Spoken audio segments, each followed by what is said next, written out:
En estas 6 predicaciones hemos visto la introducción a la membresía, hemos visto también cómo Cristo instituyó la iglesia y a sus miembros como aquellos que iban a representarlo aquí en la tierra. Hemos visto que Cristo le da a la iglesia, por medio de sus discípulos, las llaves del reino. Entonces esas llaves del reino les iba a dar la autoridad, le iba a dar la autoridad a la iglesia de confirmar a nuevos creyentes en iglesias locales, en distintas partes del mundo. No es que solamente la iglesia está acá en Puerto Madryn, están en todos lados del mundo y están representadas por iglesias locales.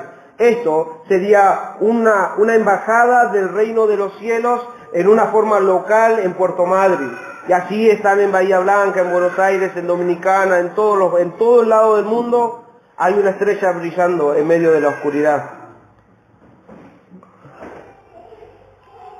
Hemos visto que para ser miembro de esta iglesia local, la iglesia debía encargarse, usando esas llaves del reino que Dios les dio, para asegurarse que los miembros que profesan ser cristianos, aquellos que van a entrar a la membresía, deben tener la fe puesta en Cristo, deben haber experimentado el arrepentimiento y también haber pasado por las aguas del bautismo.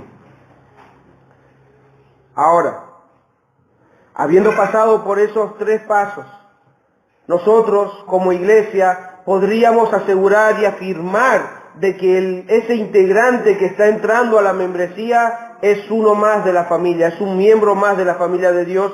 Entonces es un nuevo representante de Cristo en la tierra. Así que así se podía establecer nuevos creyentes, nuevos miembros y agrandar de alguna manera la membresía de la iglesia local. Hoy lo que vamos a ver como punto final lo voy a hacer con una pregunta. Hemos visto que hay miembros que se integran, pero ¿qué pasa cuando los miembros de la iglesia, cuando la membresía no representan a Jesús? ¿Qué pasa que estos miembros ya constituidos como iglesia local no están representando a Jesús? ¿Qué pasaría? Hoy vamos a saber a qué se llama en la Biblia la disciplina en la iglesia. El título del sermón es La disciplina en la iglesia. Así que para esto quiero que me acompañen a leer Mateo 18. Abran sus Biblias, por favor. Vamos a aprender un poco lo que es la disciplina en la iglesia. Recuerden que la pregunta es, ¿qué pasa cuando estos miembros de una iglesia local no están representando a Cristo? La Biblia de las Américas voy a leer Del 18 al 15, Cristo dando la instrucción de cómo, como les dije, Cristo vino a establecer su reino y Él puso las pautas de cómo ese reino iba a funcionar, cómo esa iglesia que Él iba a edificar debía funcionar. Nosotros no tenemos que inventar nada. Hermanos, la iglesia no debería estar inventando cosas nuevas como para que sea más entretenido o para que sea más tener atracción hacia el mundo. No, nosotros no tenemos que inventar nada. Todo está en su palabra, y si debemos nosotros conocer qué es la disciplina en la iglesia y para qué sirve, la vamos a conocer ahora, para que vean que no tenemos que estar buscando psicólogos, filósofos o jueces o cualquier otra cosa fuera, cuando la Biblia dice que nosotros acá, en medio de nosotros, debemos ejercer la disciplina en la iglesia. ¿Cuándo? Cuando un hermano o una hermana no está representando a Cristo. Por ende no está representando a la iglesia cristiana. Por ende no está representando, no está reflejando lo que Cristo diseñó como iglesia. Entonces, es Cristo mismo que va a instruir a los discípulos y así a todo cristiano de cómo es este proceso de disciplina, qué es lo que la iglesia debe hacer. Mateo 18:15 dice: y si tu hermano peca, En la Reina Valera seguramente lo tienen, dice contra ti, pero en este manuscrito de la Biblia de las Américas habla en general. Si tu hermano peca, ve y repréndelo a solas. Si te escucha, has ganado a tu hermano, pero si no te escucha, lleva contigo a uno o a dos más, para que todas las palabras sean confirmadas por boca de 2 o 3 testigos. Y si rehúsa escucharlos, dilo a la iglesia. ¿A qué iglesia debía decirlo? A una iglesia local, porque estaba conformado con miembros.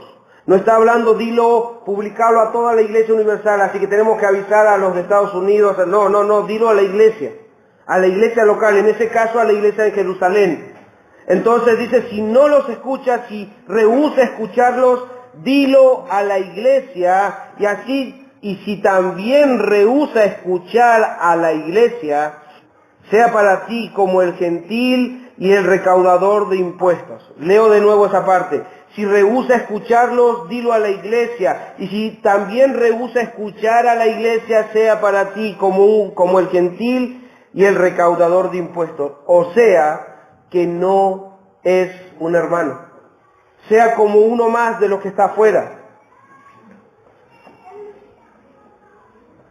Ahora voy a traer algunos comentarios sobre esto de pastores hermanos que ya han edificado su iglesia, instituyendo la disciplina y ejerciendo la disciplina en sus iglesias. Y ellos ven que realmente es saludable. Y ellos aconsejan que debemos hacerlo de una forma bíblica. ¿Por qué? Porque va a ser edificada de esa forma la iglesia sana que Cristo instituyó. Miguel Núñez, por ejemplo, hablando sobre este tema de la disciplina, dice así. Miguel Núñez es un pastor de República Dominicana.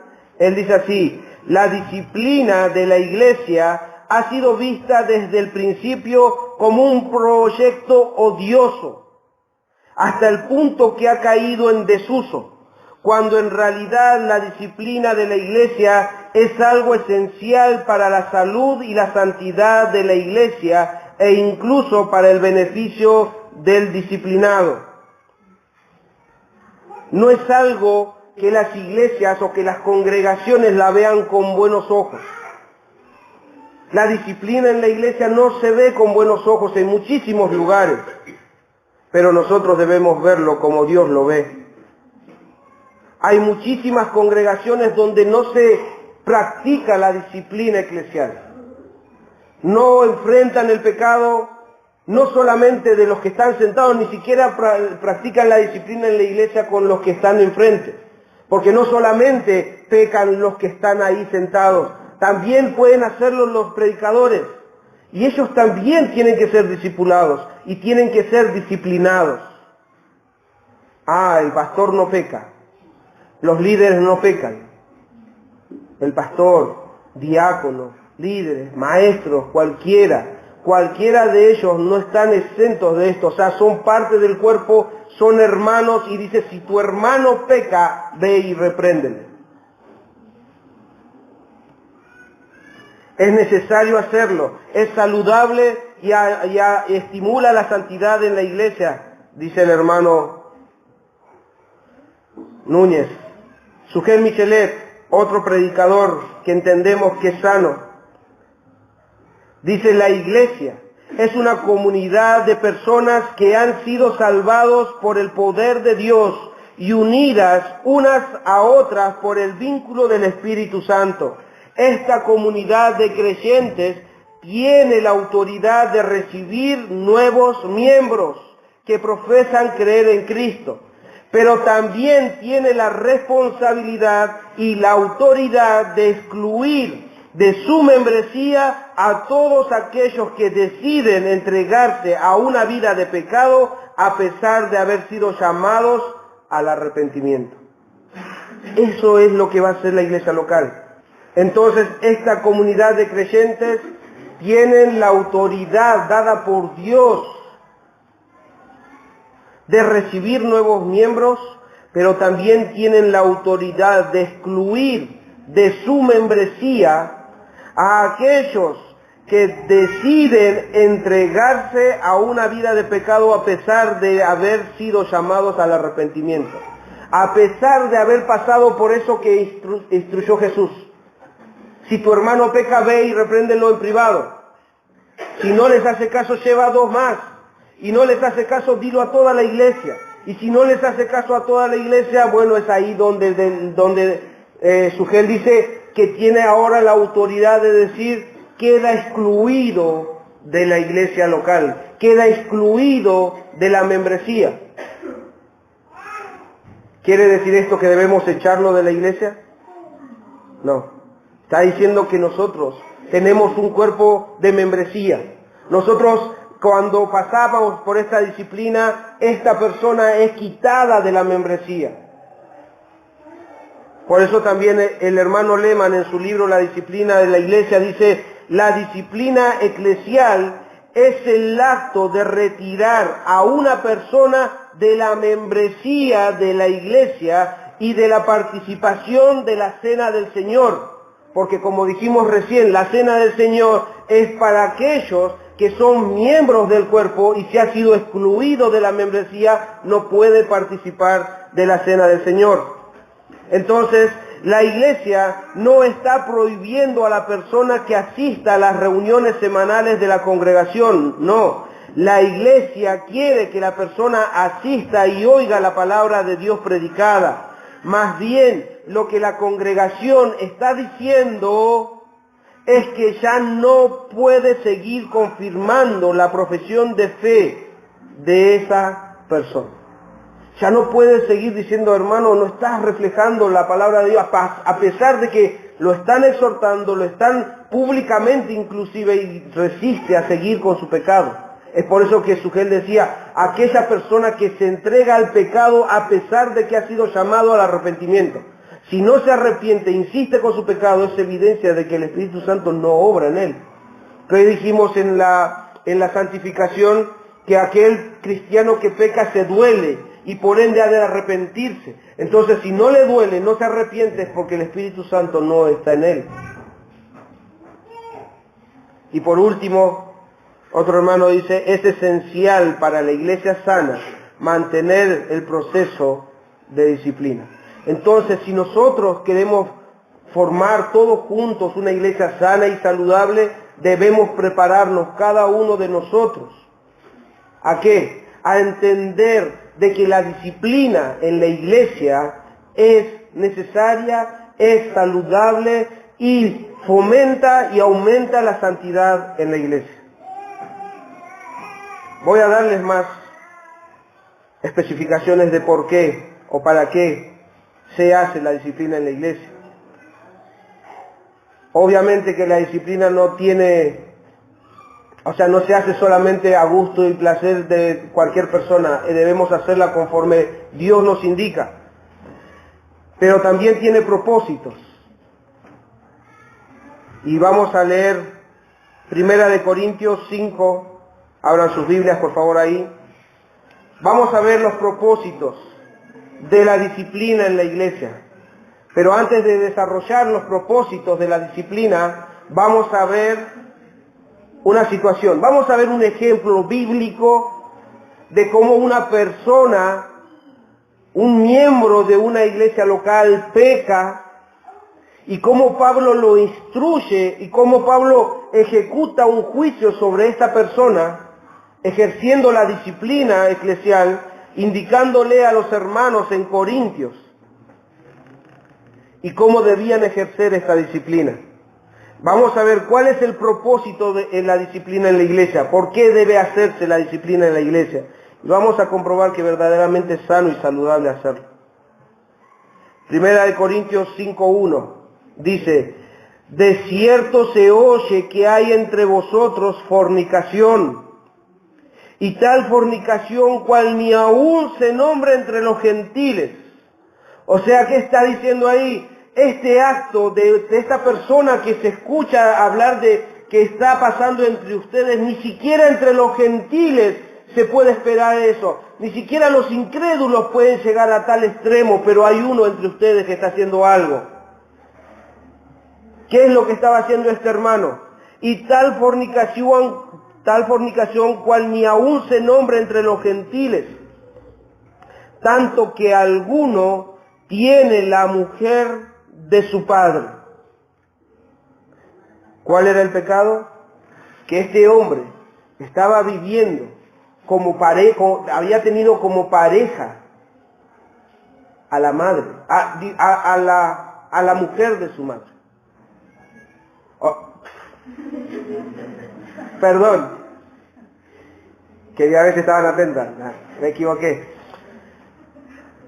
Este hombre, este miembro de la iglesia, tenía como pareja a la mujer de su padre. Y Pablo está diciendo, ¿qué está pasando entre ustedes? ¿Cómo puede ser que haya un hombre que esté viviendo con su madrastra, por así decirlo, que ni siquiera entre los gentiles esas cosas pueden llegar a pasar? Entre aquellos que ni siquiera creen en Dios. Versículo 2. Y vosotros estáis envanecidos. ¿No deberíais más bien haberos lamentado? ¿Qué está diciendo ahí en la Dios habla hoy? Dice, y ustedes están tan llenos de orgullo cuando deberían estar llenos de tristeza por esas cosas que está pasando. Están envanecidos en vez de estar lamentando, para que fuese que quitado de en medio de vosotros el que cometió tal acción, quitado de vosotros. Quitado, no dice échenlo, no, quítenlo de la membresía, quítenlo, estaba entre ustedes, quítenlo. ¿Por qué? Porque no está representando a Cristo, no está representando la santidad de Dios, está pecando deliberadamente, pero ustedes no están haciendo nada.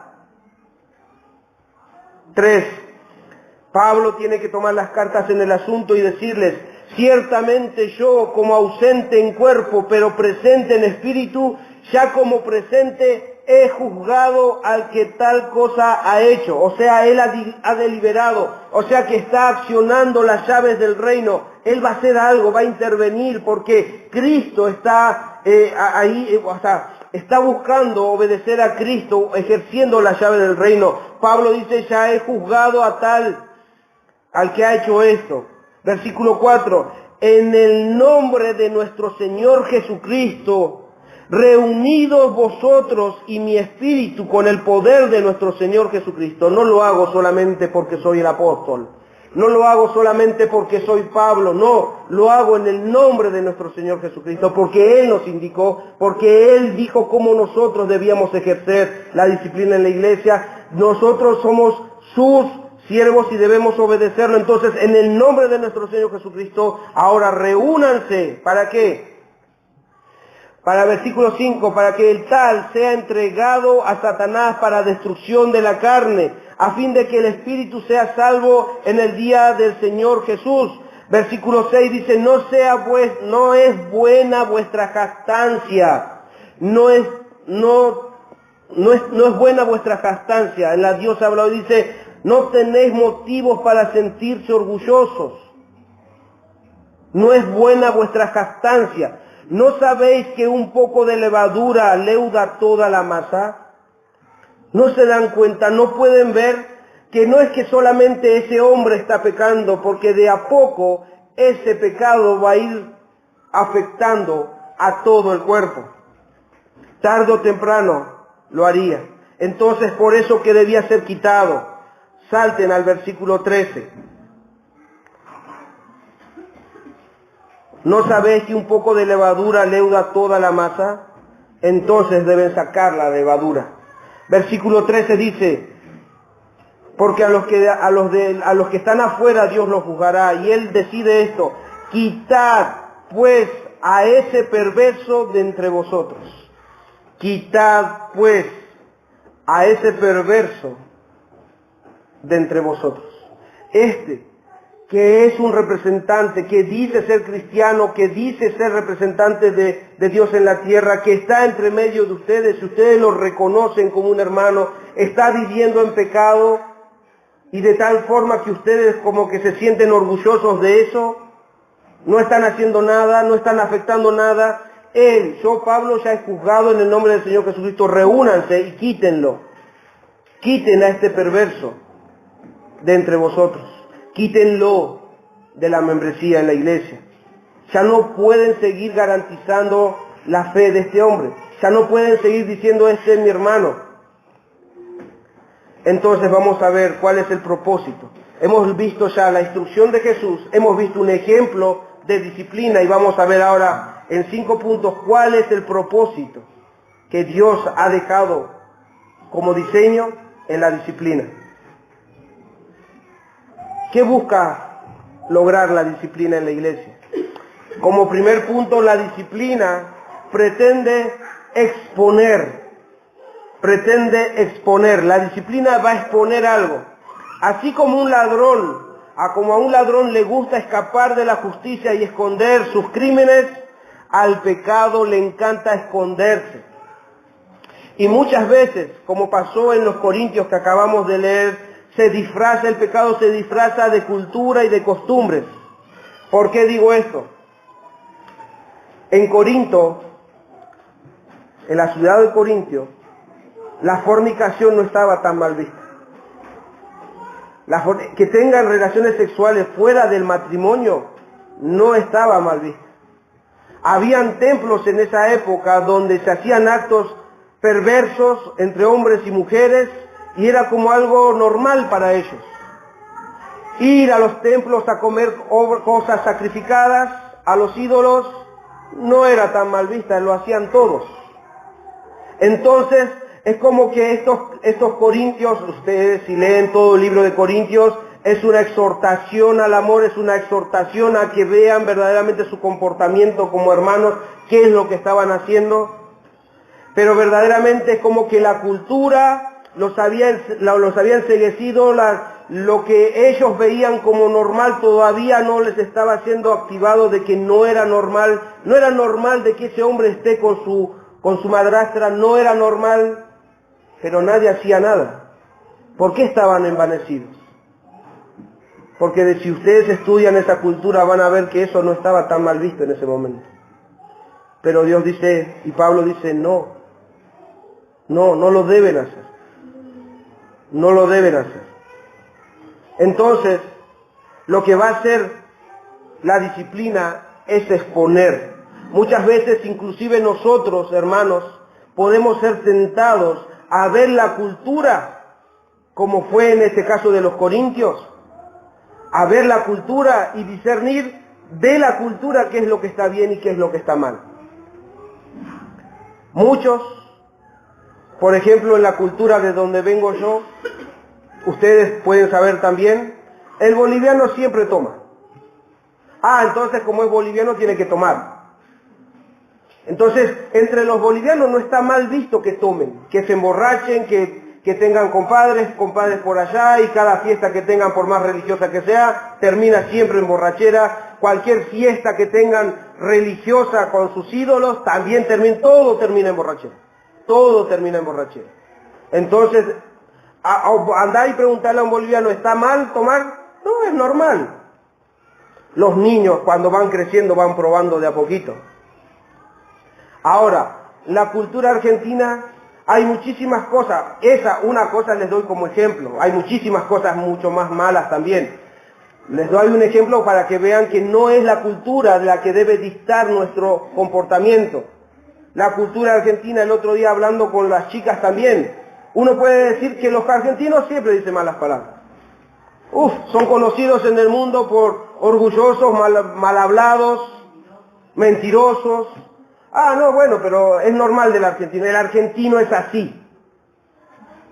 O sea, mi jefe, le digo, ¿por qué? Siendo ingeniero, teniendo todos los días, él dice, hay muchísimas palabras en la Real Academia Española, él dice, usa esta palabra, pero sin embargo cuando tiene que insultar, insulta con todas las palabras malas que tiene que haber y no usa lo que en el diccionario está. No, pero eso es parte del argentino. Es parte del argentino. Entonces, la cultura va a dictar el comportamiento de ustedes. Entonces van a estar hablando malas palabras. Y bueno, hermano, es normal, todos hablan malas palabras. No sé mucho de los paraguayos, porque también hay cultura paraguaya, pero también deben tener sus cosas. Todas las culturas tienen sus cosas, tienen sus costumbres, pero hermanos, no debe ser lo que al cristiano le haga vivir conforme a la voluntad de Dios. Dios no quiere que la cultura los moldee, sino que sea Dios por medio de su palabra que moldee su comportamiento. Y cuando de repente alguien es sorprendido en estos comportamientos perversos, la disciplina en la iglesia va a hacer que ese pecado sea expuesto. La disciplina va a exponer el pecado para que ese pecado sea eliminado rápidamente. Vosotros estáis envanecidos. El orgullo no los dejaba ver que tan grave era ese asunto en el cual estaba viviendo esta persona. Pero Dios, hermanos, Dios usará cualquier medio para sacar a la luz el pecado de las personas. Cualquier medio. Así que sepan algo, porque Pablo se enteró, dice, se oye de ustedes. O sea que para nosotros hoy sería, alguien lo buchoneó. Alguien fue y le contó. No, fue Dios que usó a una persona para exponer el pecado de esa persona. Es Dios, ya sea por medio de un hermano, ya sea por medio de cualquier medio va a usar Dios. Pero sepan esto, tu pecado, el pecado que tenés o que estás incurriendo en ese pecado, va a ser expuesto, se va a hacer visible, se va a ver, no hay nada que pueda ser oculto. Entonces Dios va a usar cualquier medio. En este caso seguramente fue alguien con Pablo y le dijo, o le mandaron una carta o algo, está pasando tal cosa. Entonces Pablo dice, no. Él interviene exhortándole a todos los hermanos, ¿qué están haciendo? ¿Quién nos traicionó? ¿Quién nos contó a Pablo esto? No, gracias a Dios que salió eso a la luz.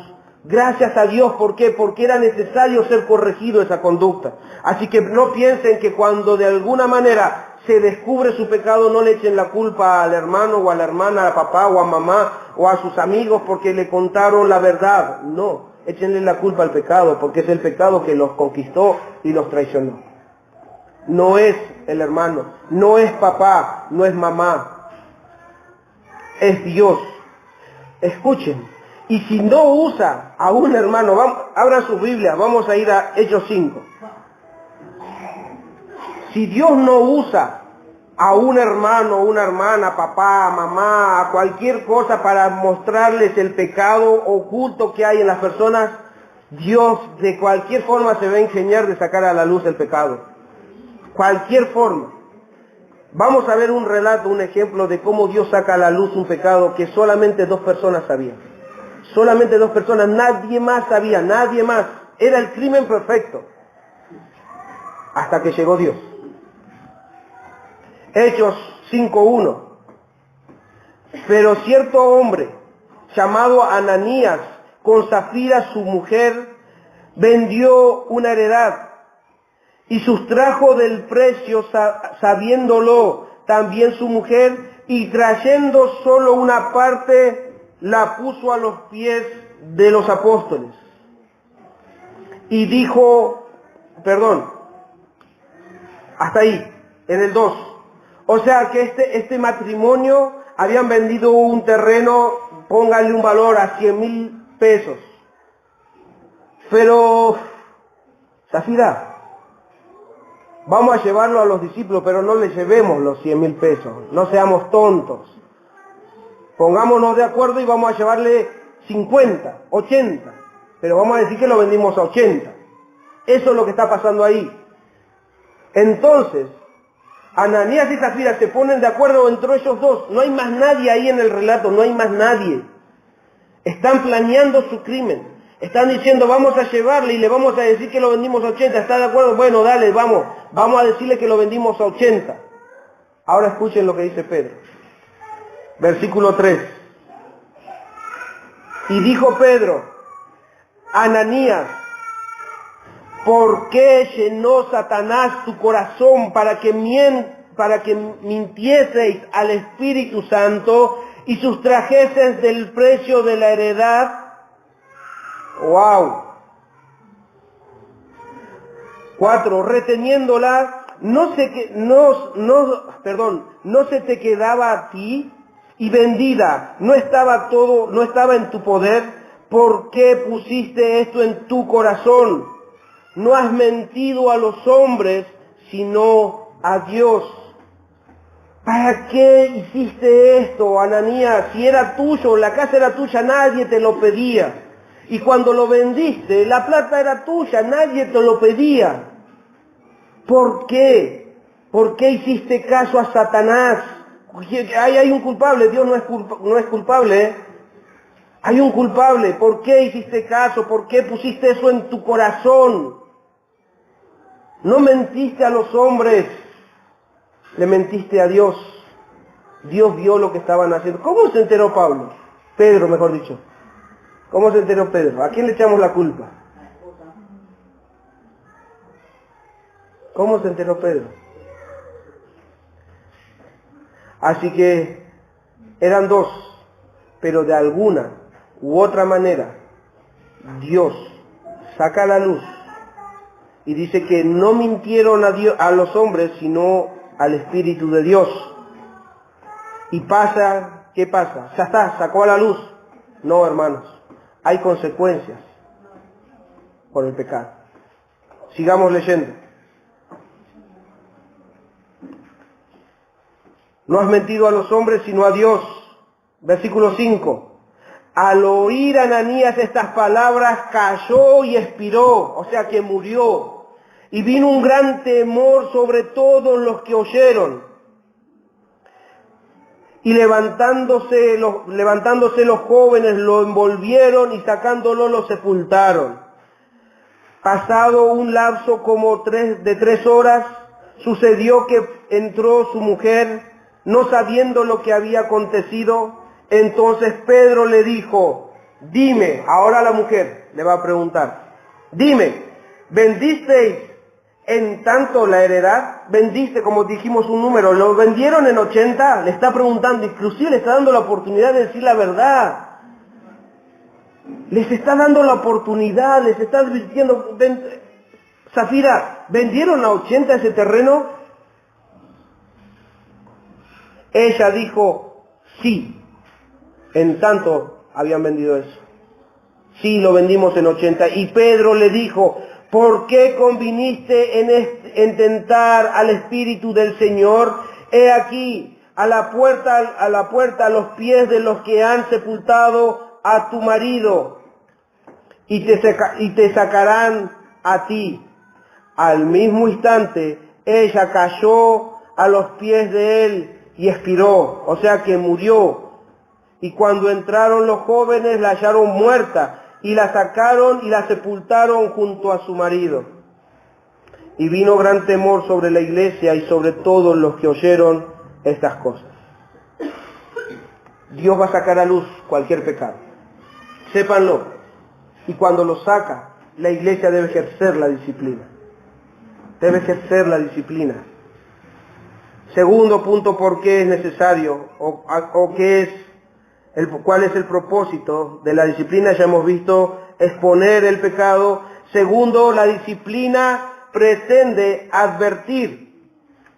Nosotros veíamos en Mateo 18:15, cuando leíamos al principio, dice, y si tu hermano peca, ve y repréndelo a solas. O sea que andá y hablá con él a solas. ¿Qué quiere decir esto?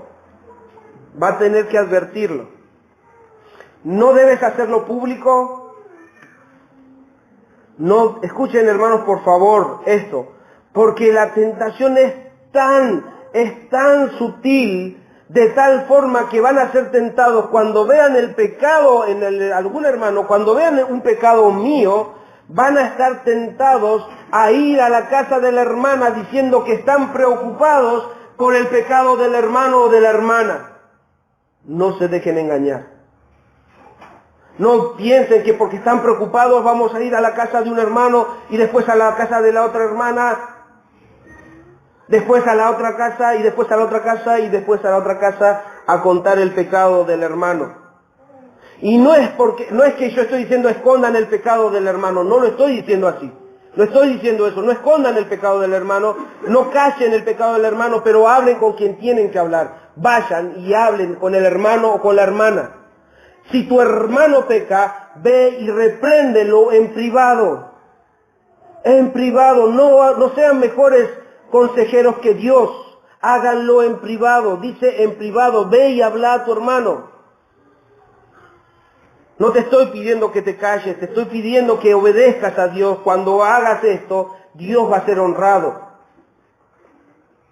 Entonces dice que lo hagas a solas. Y si no es así, ahora sí busca 2 testigos más. Y si no hace caso, bueno, ahora sí decirlo a la iglesia, pero no lo digas de casa en casa, no vayas de casa en casa diciendo estoy preocupado o estoy preocupada. Está pasando esto con el hermano. Andá y decíselo, no me lo cuentes a mí. Incluso pueden estar tentados a no querer enfrentar esto. Ahora ustedes están sabiendo algo de esto, hermanos. Si tu hermano peca, ve y dilo al pastor, no, ve y dilo a los líderes, ve y dile a los diáconos. No dice ve y dilo a ellos. Ve y habla con tu hermano. Es por eso que el hermano Lehmann dice, la disciplina en la iglesia no es simplemente algo que corresponda a los líderes. Nos corresponde a todos, porque todos debemos estar interesados en la santidad de la iglesia, en salvaguardar el nombre de Cristo. Todos deberíamos estar interesados en eso. Entonces, si nosotros encontramos en falta o es un hermano en la membresía encontrado en falta, nosotros debemos acercarnos con amor y advertirle de las consecuencias, no solamente de las consecuencias terrenales que pueda haber, las personas que pueda afectar. Cuéntenle que es el nombre de Cristo el que va a ser blasfemado. Es el nombre de Cristo, no se trata de ustedes, no se trata de mí, se trata del nombre de Cristo. El enemigo está detrás del nombre de Cristo, no detrás de ustedes. Entonces, adviértanle de que el nombre del Señor Jesucristo, la imagen del Señor Jesucristo está siendo distorsionado al Él vivir de esa forma. Debemos advertirle. Entonces, hemos dicho que la disciplina en la iglesia tiene como fin exponer el pecado, advertir. Y tercero, la disciplina pretende salvar. Otra vez ese mismo versículo, si tu hermano peca, ve y repréndelo a solas.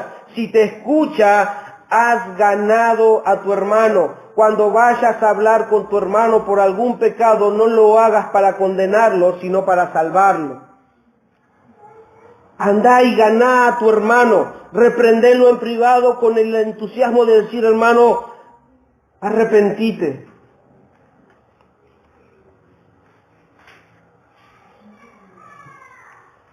Pero incluso, si no hace caso, todo el proceso de la disciplina debe tener ese mismo fin. No solamente cuando ahí dice, vas y hablas con tu hermano en privado y si te escucha, lo has ganado. Pero después los siguientes pasos también deben ser con el mismo fin.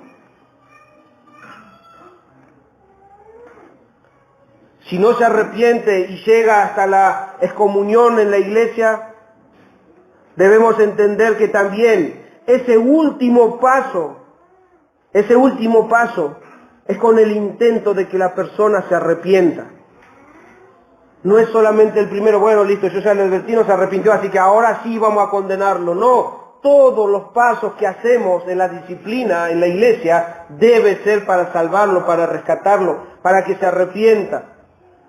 Esta persona que fue expulsada en Corinto, este hombre que estaba viviendo con su madrastra, todos los comentaristas dicen, o la gran mayoría dicen, que esa persona después de que fue sacada de la membresía de la iglesia por un tiempo, se arrepintió.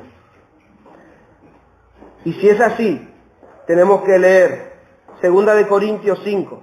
Es otra carta a los mismos corintios que les había dicho, sáquenlo a ese perverso, saquen a ese que está viviendo con su madrastra. ¿Cómo puede ser que lo tengan ahí? Sáquenlo de entre ustedes. Ahora, lo sacaron, fueron obedientes. Y esa obediencia posiblemente trajo su bendición después. Porque dice ahí, Segunda de Corintios 2, 5 al 11 voy a leer. Ese hombre que fue expulsado de la membresía de la iglesia se arrepintió. Y dice Pablo, pero si alguno me ha causado tristeza, hablando de este hombre que había pecado, no me la ha causado solo a mí solo, sino en cierto modo, por no exagerar, a todos vosotros. Le basta a tal persona esta reprensión hecha por muchos, como que ya es suficiente. Así que, al contrario, vosotros más bien debéis que perdonarle y consolarle para que no sea consumido de demasiada tristeza. O sea que verdaderamente, ¿qué es lo que estaba pasando? ¿Por qué se puso triste? ¿Por qué se puso triste? Porque el Espíritu Santo lo estaba convenciendo de su pecado, y como hemos dicho, el cristiano va a ser convencido de su pecado cada vez que peca, va a ser dolido por su pecado. Entonces ahora estaba triste por el pecado que había cometido. Pero ahora los cristianos en Corinto tenían que perdonarlo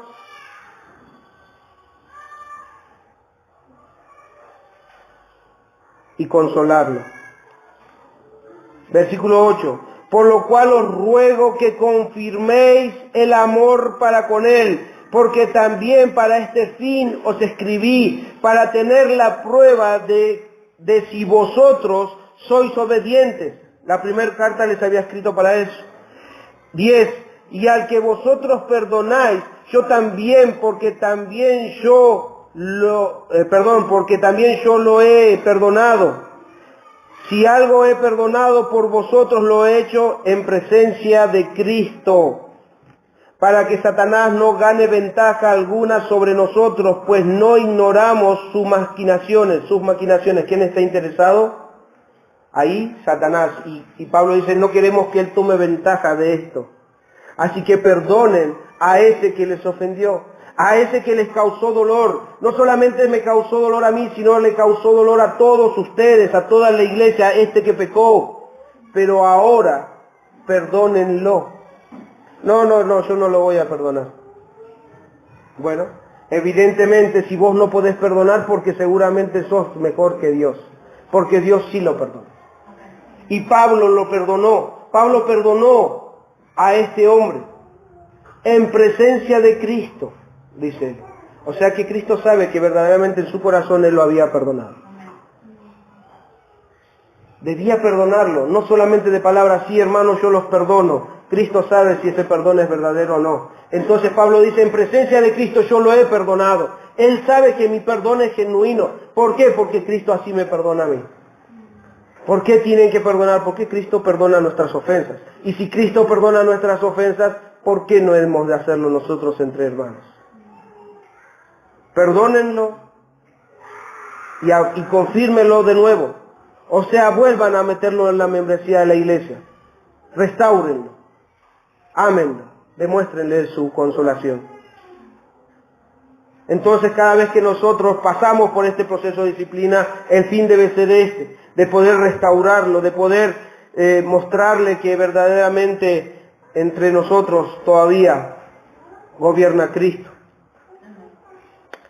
Gálatas 6:1 dice, hermanos, si alguno fuere sorprendido en alguna falta, vosotros que sois espirituales, restauradle.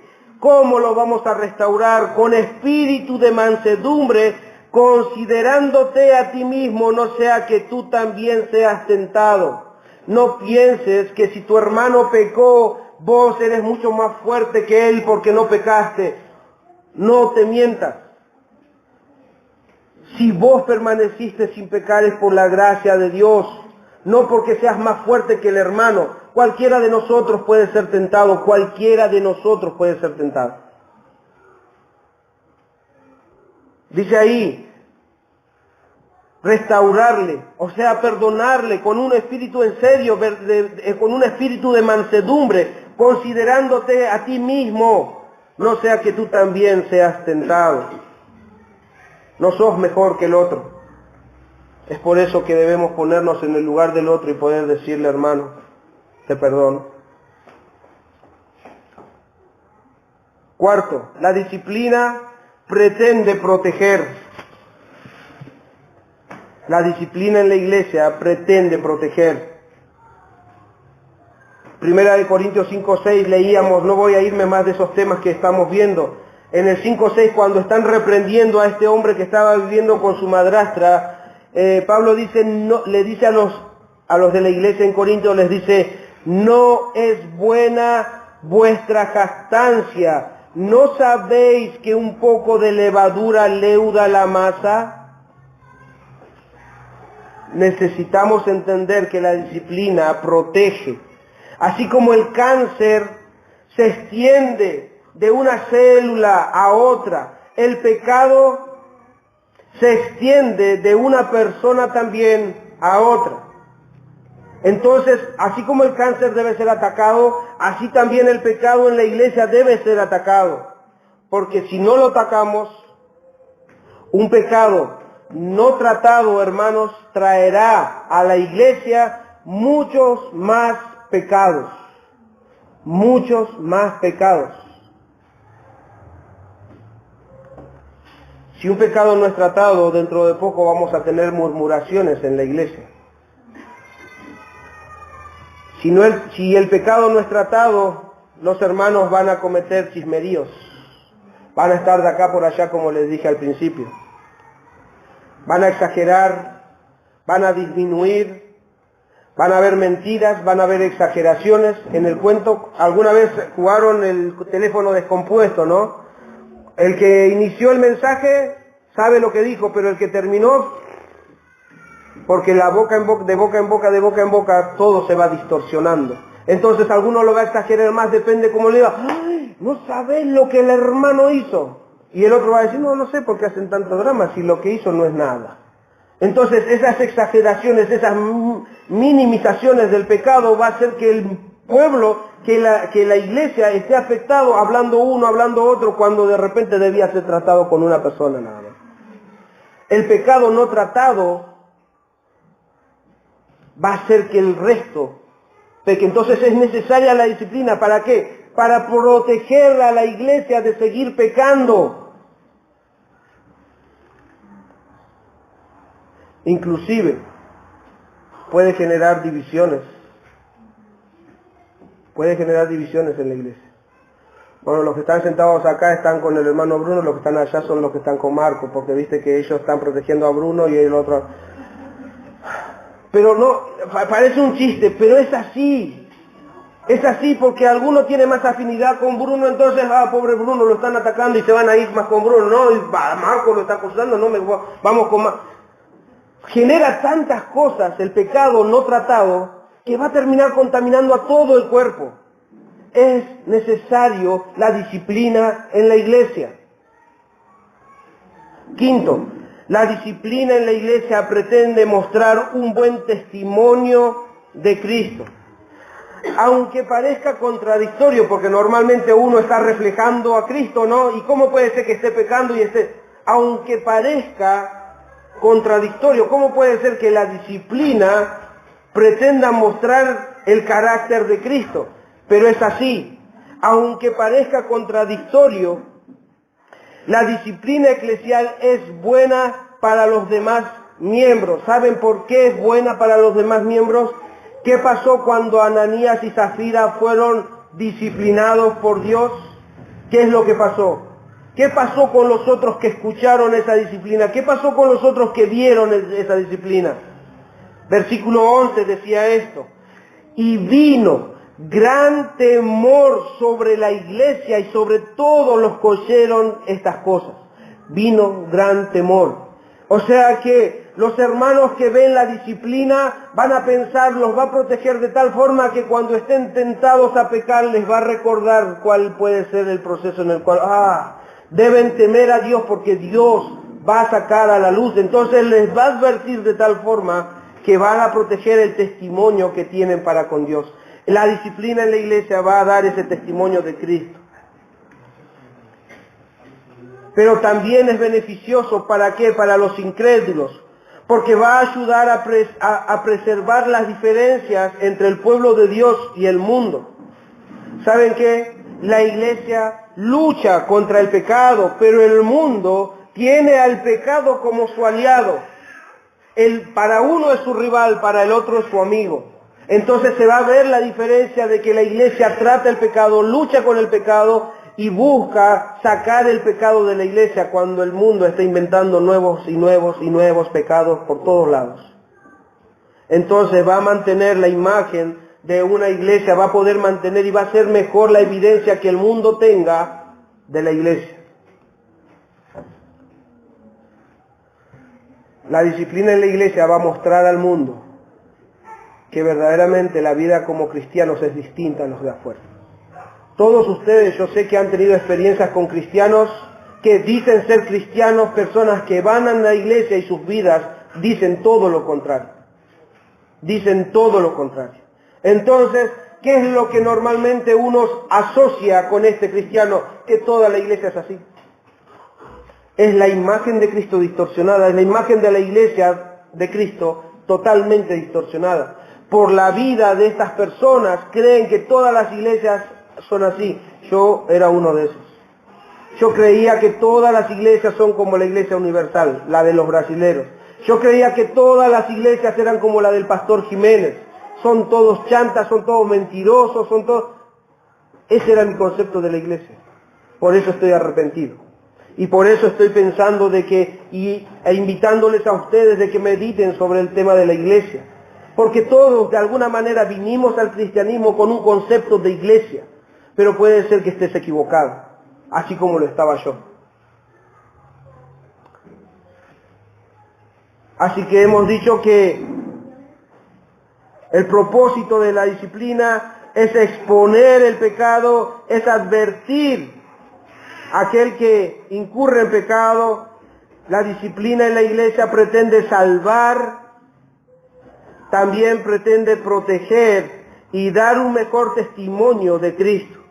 Y ahora la pregunta es, ¿cuándo debería ejercerse la disciplina en la iglesia? ¿Cuándo deberíamos hacerlo? Porque sinceramente todos los días pecamos, ¿o no? Ya sea con un mal pensamiento, ya sea con una... ¡ay, otra vez! ¿Cuándo deberíamos exponer o cuándo deberíamos ejercer la disciplina en la iglesia? Y por eso me voy a ayudar también de algunos comentarios de hermanos que ya llevan a cabo esta disciplina. ¿Cuándo deberíamos ejercer la disciplina? Un hermano dice, la respuesta es tan sencilla: cuando alguien peca. Los miembros de la iglesia deberían aprender, dice este hermano, a confrontar el pecado en privado y de forma tierna. ¿Qué quiere decir esto? Nosotros debemos, hermanos, cultivar entre nosotros un sistema, o por así decir, un hábito de ¿qué? De confesar vuestras ofensas unos a otros, para no tener que llegar hasta el extremo. No tienen vidas privadas. Deben entender esto. El mundo nos enseñó que yo salgo al trabajo y cuando vuelvo a mi casa soy otra persona. Tengo dos vidas, una social y otra en privado. El cristiano no tiene dos vidas, el cristiano tiene una sola vida. No podés ser distinto cuando estás entre los incrédulos, no podés ser distinto cuando estás entre hermanos, no podés ser distinto cuando estás en tu casa. El mundo debe ver que estamos luchando con el pecado, que en casa luchamos con el pecado. No estoy diciendo a mis hijos que papá y mamá son perfectos y no tienen pecado. No estoy diciéndoles, hermanos, que nosotros o que yo estoy parado acá y no tengo pecado, así que esperen que en cualquier momento vengo y los reprendo por su pecado. Espero que ustedes me reprendan por mi pecado también. Debemos cultivar un medio de confesar vuestros pecados unos a otros. Hermanos, confiésenle su pecado a algún hermano, acérquense en privado: hermano, tengo esta debilidad, me está pasando esto, he pecado contra esto. Pero si a Dios nomás hay que confesarle, pero la Biblia dice en Santiago 5:16, confesar vuestras ofensas unos a otros y orad unos por otros para que seáis sanados. La oración eficaz del justo puede mucho. Confesad vuestros pecados, no tienen vidas privadas. Recuerden esto, por favor. Lo único que hace ese pensamiento es que se pongan caretas. que se pongan disfraces. Uy, tengo que ir a la iglesia, me voy a disfrazar. Mañana me voy a ir al trabajo, no se ponen ropa de trabajo, se están disfrazando de alguien que no son. Entonces deben ser genuinos, debemos buscar cultivar esa costumbre de alguna manera de poder confesar los pecados los unos a los otros. Las iglesias deberían cultivar la clase de relacionarse en las que se animan a practicar la corrección informal y recibirlo como un acto de amor. Entonces debemos cultivar esto, la rendición de cuentas los unos a los otros, de decir, hermanos, háganlo por favor, cada vez que se reúnan, que nos reunamos, practiquemos entre los varones, de alguna manera decir, hermano, puedo hablar con vos, me está pasando esto. No hace falta que lo publiquen a todos, agarren a un hermano, que no, obviamente que por favor no sea alguien que está entrado en la membresía, busquen a alguien que por ahí pueda llevarlos a Cristo, que les pueda mostrar a Cristo, alguien que ya de alguna manera tenga alguna madurez en el Señor. Entonces las iglesias deben cultivar esto. ¿Para qué? Para no llegar al extremo.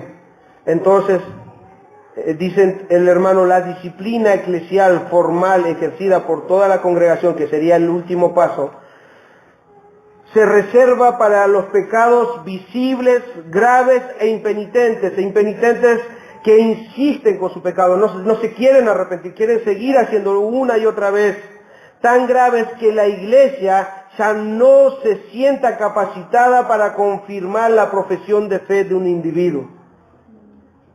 Pablo, si ustedes pueden, a nadie cuestionó a Pablo, de que Pablo dijo, sáquenlo de la iglesia, sáquenlo de la membresía a este perverso. Pablo, en el primer paso te tenés que reunir con él, después recién entre dos, no, era tan público y era tan grave que no tenía que pasar, porque aparte no es que él cayó en pecado, sino que él ya estaba practicándolo, él vivía con su madrastra. Entonces él tuvo que saltar los 3 pasos juntos porque era público, todos lo estaban viendo. Entonces todos necesitaban ver la disciplina también. Pedro lo mismo, ¿por qué no lo disciplinó en privado primero? Porque Dios sabe el corazón y lo que quiere generar por medio de la disciplina.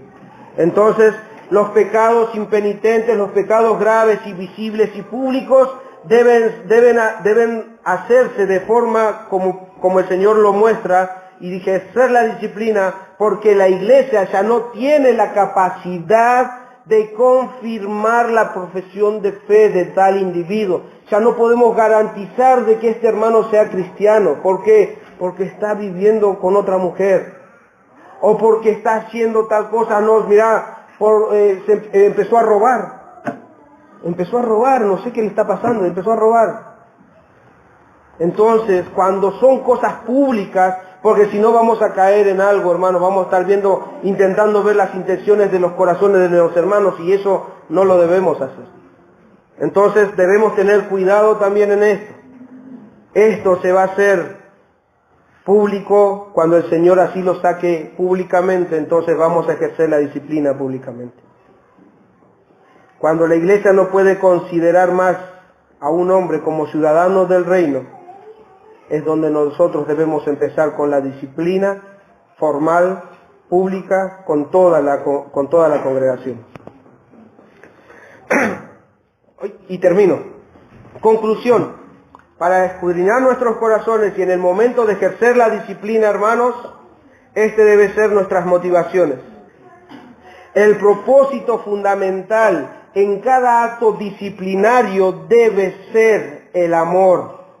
Amor hacia la persona, amor hacia la iglesia, amor hacia el mundo que nos observa y amor por sobre todas las cosas hacia Cristo.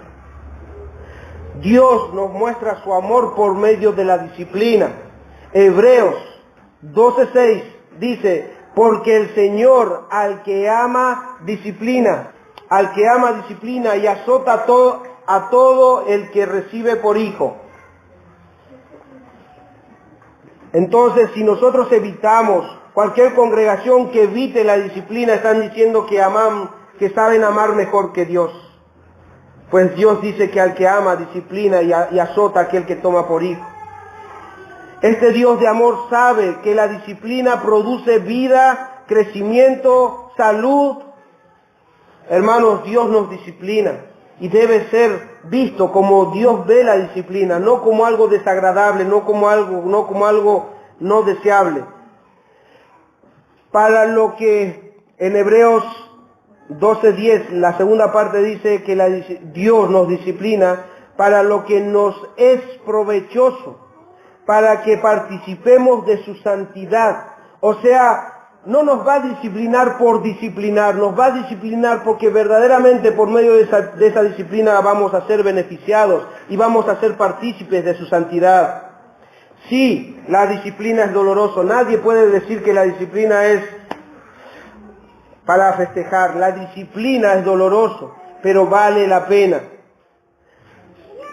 Hebreos 12:11 dice, es verdad que ninguna disciplina al presente parece ser causa de gozo, sino de tristeza, pero después da fruto apacible de justicia a los que en ella han sido ejercitados. La disciplina no parece ser buena, pero el que ha sido ejercitado por la disciplina va a ver verdaderamente que es beneficiado. Es beneficiado porque va a sentirse como un hijo de Dios. Hermanos, las veces que el Señor me ha disciplinado, he entendido que Él me amaba, porque de lo contrario me hubiese dejado hacer lo que quería hacer. Pero todas las veces que el Señor me ha disciplinado, uno experimenta el amor de Dios y dice gracias. Gracias porque necesitaba la disciplina, necesitaba la corrección, necesitamos la disciplina. Nosotros los grandes somos disciplinados, los niños posiblemente son disciplinados y no les guste la disciplina, porque Dios mismo dice, a nadie le produce un gozo la disciplina, pero el fin va a ser bueno. Así nos ama Dios. Y uno puede decir, no, si nos va a disciplinar, si papá y mamá me va a disciplinar, yo prefiero que me odie más que me ame. No, te aseguro que no deseas eso. No desees que Dios te odie, porque la ira de Dios va a estar sobre vos. Desea que Dios te ame, porque Dios va a disciplinar a los que ama, porque los tiene por hijos, porque quiere que anden conforme a su voluntad, porque quiere cuidarlos. La disciplina no es mala, la disciplina es buena, tanto para los hijos de Dios como para los hijos que tenemos a cargo, que Dios nos ha dado. Debemos ejercer la disciplina en la iglesia, en nuestros hogares, y debemos ser disciplinados por Dios. Así que bueno, hermanos, consideren la disciplina en la iglesia como algo bueno, aprendan de la iglesia, aprendan de la disciplina de la iglesia, meditemos sobre este tema y podamos nosotros acercarnos a Dios sabiendo que en Él, en sus manos estamos bien. Y si Él tiene que disciplinarnos, bienvenido sea, lo necesitamos. Si Él tiene que corregir nuestra conducta, nuestros pecados, bienvenido sea, tiene que hacerlo, porque vamos a ser, ¿qué? Santificados por el Señor. Y para santificarnos, por medio de su palabra, por medio de su Espíritu y muchas veces por medio de su disciplina también. Así que, incluso aquellos pensaban esto, ¿no? Que yo antes veía a la iglesia de una forma, entonces por eso no me quería acercar a Dios. Muchas personas vemos a cristianos, a veces vemos conductas en casa, dicen, no, yo prefiero ser un cristiano genuino cuando lo sea. Muchas personas dicen, yo no me quiero burlar de Dios como muchos se burlan. Entonces, escuchen, muchas veces tenemos excusas, los que todavía no han puesto su confianza en Cristo, de ver a personas y decir, no, yo por la vida de prefiero ni acercarme a la iglesia, no quiero creer en Dios. Para hacer así, mejor que no. Si la iglesia ejerciera la disciplina, ¿saben qué? Inclusive le quitaríamos a esas personas algunos pretextos, algunas excusas ya, de por qué no se acercan a Dios. Entonces debemos ejercer la disciplina, la iglesia va a ejercer la disciplina, vamos a quitarle las excusas a aquellos que dicen, no me voy a acercar a la iglesia por esto. ¿Saben por qué? Porque Dios va a buscar la forma de rescatarte. Dios va a buscar todas las formas, y una iglesia saludable va a ser una iglesia a la que esté buscando la salvación de las personas también. ¿Por qué? Porque quieren representar a Cristo como es, quieren reflejar a Cristo como es. Entonces esa iglesia va a estar reflejando, y cuando vean el amor que se tienen cuando vean la obra que Cristo está haciendo en su iglesia, en sus hijos. Dice que los vean van a glorificar al Padre cuando vea el amor que se tienen los unos a los otros. La disciplina es mostrarnos el amor los unos a los otros también. Entonces incluso los incrédulos van a ver que verdaderamente estos hermanos se aman y se cuidan haciendo la disciplina. Entonces no van a tener excusas. No deberíamos tener excusas, pero somos inventores de excusas. Entonces, si todavía tenés excusas para no acercarte a Dios, te aseguro que si nosotros vamos a ejercer esta disciplina, por lo menos en esta iglesia, Dios quiera que no tengan esa excusa de decir no me acerco a Dios porque esta iglesia, la verdad, dice una cosa y hace otra. Entonces, no busques excusas para no acercarte a Dios. Dios va a moldear nuestro carácter, Dios va a moldearnos a cada uno de nosotros, pero sé parte de nosotros. Tienes que venir a Cristo sin excusas. Tienes que venir a Cristo porque vas a ser su hijo. Porque mientras no estés en Cristo no eres su hijo. Solamente aquellos que creyeron en su nombre les fueron dados la potestad de ser llamados hijos de Dios. ¿Y cómo puedo ser su hijo? Arrepentite de tu pecado. Arrepentite de todas esas excusas que tenés para acercarte a Dios. Arrepentite de que estés rechazando a Dios una y otra vez. Arrepentite de tu pecado cada vez que desde el púlpito te llaman. No es el hombre que te está llamando al arrepentimiento. Es Dios el que quiere que te arrepientas. Dios te manda a arrepentirte. Arrepentite de tu pecado y pon tu confianza en Cristo. Y vas a experimentar verdaderamente en tu vida que Dios es real y que todo lo que dice en su palabra es verdad.